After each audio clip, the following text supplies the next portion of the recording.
Pemirsa, senjata api yang digunakan kakek Akang ketika merampok toko emas di Pasar Pecah Kulit Taman Sari, Jakarta Barat mengundang banyak pertanyaan. Bagaimana bisa seorang perampok amatir memiliki senjata api organik alias resmi? Dari mana sebenarnya senjata api milik kakek Akang itu? Berikut informasinya dalam jejak kasus perampokan toko emas di Siang Bolong.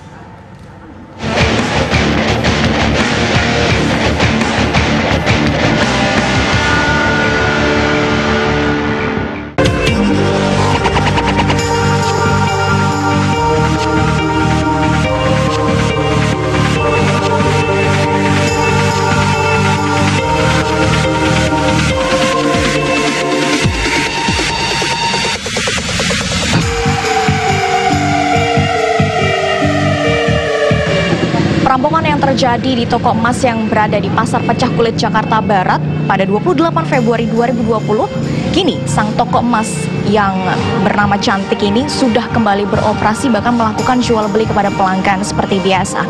Seperti diketahui, telah terjadi perampokan oleh pelaku tunggal yang diketahui berusia 67 tahun yang melakukan aksi nekatnya pada saat itu, bahkan memberanikan diri melakukan tembakan kepada salah satu petugas kebersihan di sini. Pada saat itu sang pelaku berpura-pura menjadi seorang pelanggan yang ingin membeli emas hingga kemudian melakukan aksinya dengan merampok sejumlah 3 kg emas dengan menaiki sebuah kursi yang ia bawa sendiri. Tidak lama, sekitar 10 menit melakukan aksinya, sang pelaku berhasil kabur.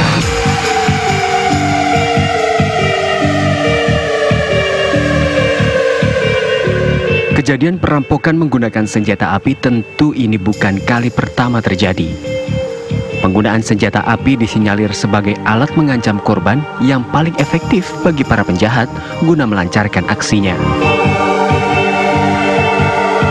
Lalu, apakah tersangka kakek Akang ini masuk ke dalam kelompok tertentu untuk dapat memiliki senjata itu? Tentu kepemilikan senjata api kakek Akang ini patut dipertanyakan. Dari mana sebenarnya ia mendapatkan senjata api itu?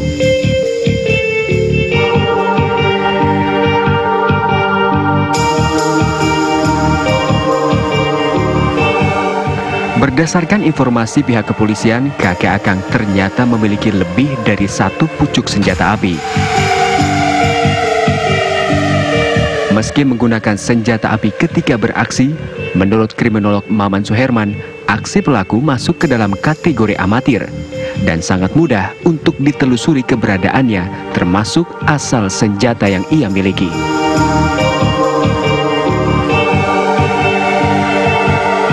Kasus dia merampok toko emas, buat saya dia sangat amatir. Di kasus itu, di kasus-kasus lain saya tidak tahu. Sehingga aparat kepolisian harus mencari tahu dari mana dia mendapat, dari mana Akang ini mendapat 4 senjata yang bukan senjata rakitan. Menurut polisi kan bukan senjata rakitan. Berarti betapa mudahnya senjata organik atau non-organik pun, senjata yang bukan rakitan beredar di sekitar kita. Itu sebenarnya juga yang harus ditelusuri. Bahwa dia pernah bekerja di kehidupan malam, sampai sekarang dia masih menjadi penyalur LO dan sebagainya, penyalur perempuan-perempuan yang bekerja di dunia malam. Itu bisa kemudian ditelusuri dari mana mereka bisa mendapatkan senjata-senjata tersebut. Tujuan paling utama adalah ekonomi. Bahwa juga ada kasus perampokan toko emas, perampokan bank, itu kasusnya untuk membiayai sebuah gerakan, itu juga ada. Dan biasanya dilakukan oleh kelompok untuk melakukan gerakan mereka. Entah itu gerakan terorisme, itu untuk gerakan-gerakan lain yang butuh biaya tinggi. Kalau melihat yang dilakukan oleh Akang dan dilakukannya seorang diri, itu lebih ke masalah ekonomi pribadi, bukan sebuah kelompok besar. Lalu siapa yang memberikan kakek Akang ini senjata api? Kami pun mencoba mencari tahu dari kakek Akang yang kini berada di balik jeruji besi. Dengan santai, kakek Akang pun menjawab seluruh pertanyaan kami perihal asal senjata api miliknya itu.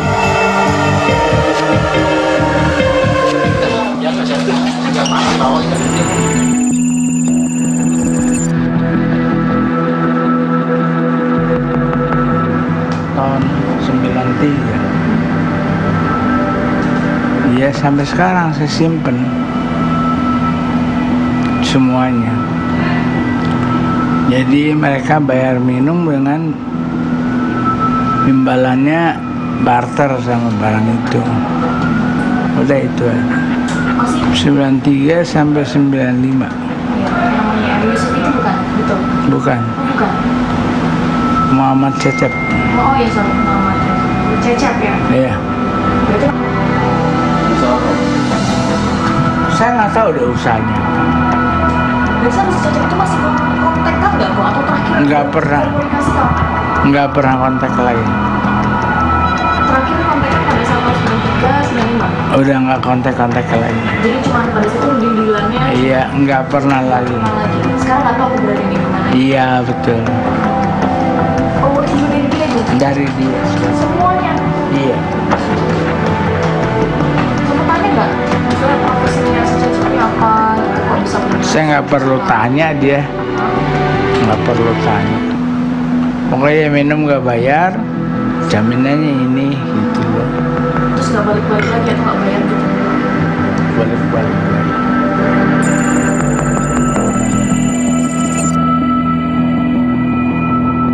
Ada 4. Jenis apa gitu kok? Saya nggak ngerti ya jenisnya apa. Tahu saya revolver 32,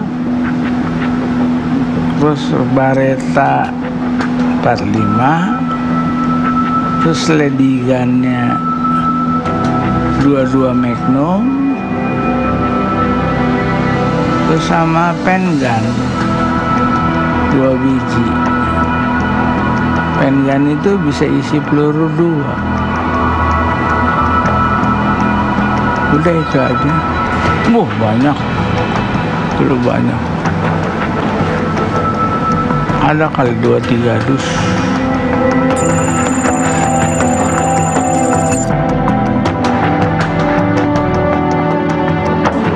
Siap. Call 32.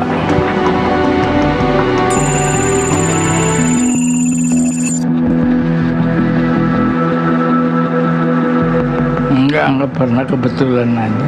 Kebetulan aja jadi nggak ada yang latih atau nggak ada yang ngajarin? Enggak ada. Atau mungkin sebelumnya empat senjata itu pernah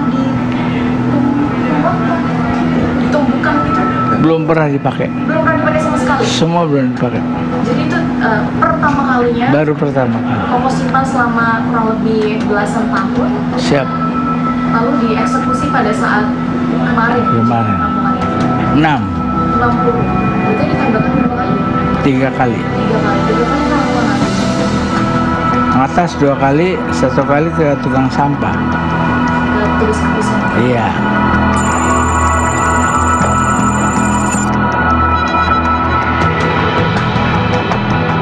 Iseng aja. Kenapa iseng? Iseng. Betul lah. Kalau itu tangkah. Salah satu itu. Sama alasannya. Kamu yang di mana kemudian berapa totalnya? Sehingga terpaksa mungkin melakukan aksi pelabuhan.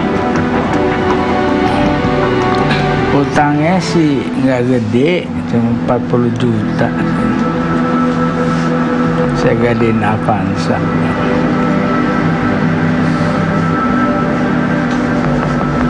Sebetulnya kamu melakukan aksi sendirian, ya? Iya. Bisa dengan mengenalnya. Itu sudah direncanakan sejak berapa hari sebelum pada saat hari Sehari sebelumnya. Sehari sebelumnya.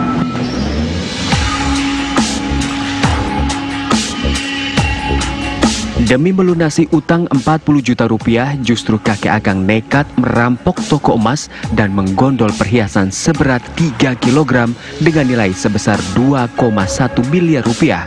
Dan kini harus berurusan dengan hukum. Kakek Akang harus mempertanggungjawabkan perbuatannya karena telah melanggar pasal 1 ayat 1 Undang-Undang Darurat nomor 12 tahun 1951 dan pasal 365 Kitab Undang-Undang Hukum Pidana.